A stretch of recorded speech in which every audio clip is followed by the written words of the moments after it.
తెలంగాణలో రేవంత్ రౌడీ రాజ్యం నడుస్తోందని బీఆర్ఎస్ నేత ఆర్ఎస్ ప్రవీణ్ కుమార్ విమర్శించారు. బీఆర్ఎస్ వర్కింగ్ ప్రెసిడెంట్ కేటీఆర్ తో పాటు పార్టీ నేతలు మన్నే క్రిషాంక్, కొణతం దిలీప్ పై ప్రభుత్వం ఎస్సీ ఎస్టీ అట్రాసిటీ కేసు నమోదు చేయడాన్ని ఖండించారు. దళిత గిరిజన వర్గాల పక్షాన పోరాడుతున్న కేటీఆర్ పై అట్రాసిటీ కేసు ఎలా బుక్ చేస్తారు అని ప్రశ్నించారు.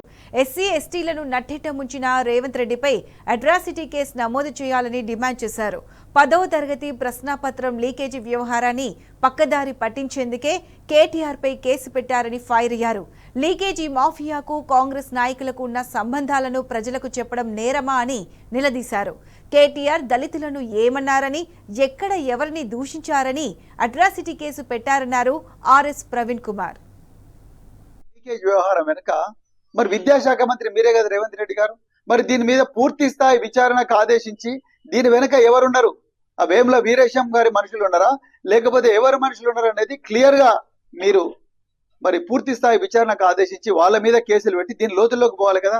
అది చేయకుండా ఏమీ సంబంధం లేని ప్రజల ప్రయోజనాలను రక్షించడం కోసం పోరాడుతున్న కేటీఆర్ గారి మీద కేసులు పెట్టారు. కేటీఆర్ గారికి ఎట్లా తెలుస్తుందండి వారి కులం? లేకపోతే ఆ దిలీప్ కొనతంకి ఎట్లా తెలుస్తుంది వాళ్ళ కులం? డాక్టర్ మన్నే క్రిషాంక్ వాళ్ళ కులం ఎట్లా తెలుస్తుంది? ఒకవేళ తెలిసినా కూడా వాళ్ళని కులం పేరుతో ఏమన్నా దూషించిండు ఆయన? ఆ విద్యార్థుల్లో కూడా ఎస్సీ ఎస్టీ విద్యార్థులు ఉన్నారు కదా, మరి వాళ్ళ ప్రయోజనాల గురించి కూడా కొట్లాడుతున్నారు కదా. ఆ విషయం వీళ్ళకు గుర్తుకు రావడం లేదా? బ్లైండ్ గా వీళ్ళని జైలుకు పంపించాలి అన్న ఆలోచనతోనే ఈరోజు ఇక్కడ తెలంగాణలో పోలీసు రాజ్యం లేకపోతే రేవంత్ రెడ్డి రౌడీ రాజకీయమే నడుస్తుంది తప్ప ఇంకోటి కాదు అని చెప్పేసి నేను ఈ సందర్భంగా చెప్తున్నా.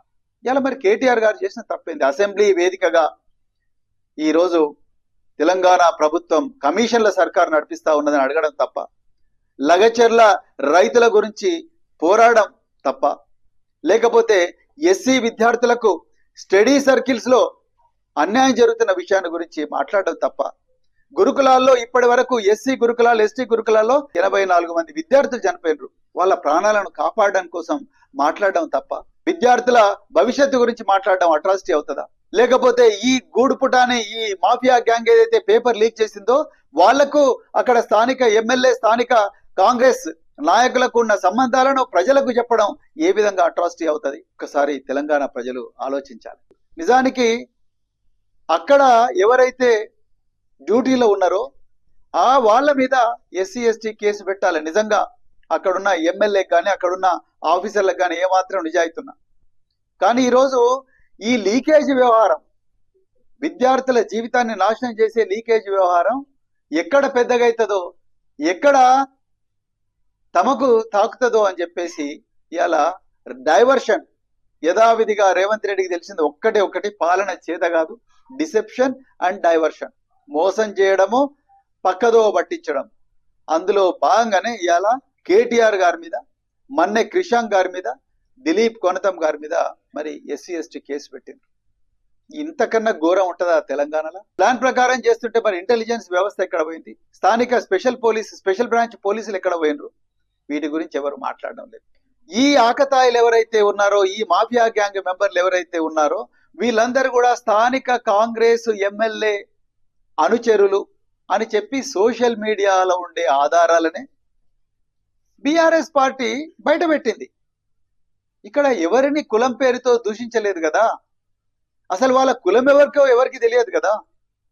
అలాంటప్పుడు దీని మీద SC ST prevention of atrocities case ఎట్లా వస్తుంది? ఎన్ని సుప్రీంకోర్టు రూలింగులు లేవు, వందలాది సుప్రీంకోర్టు రూలింగ్లు ఉన్నాయి. Technical application of blind application of SC ST prevention of atrocities act is not correct, is not proper అని చెప్పి ఎన్నో ఎఫ్ఐఆర్లను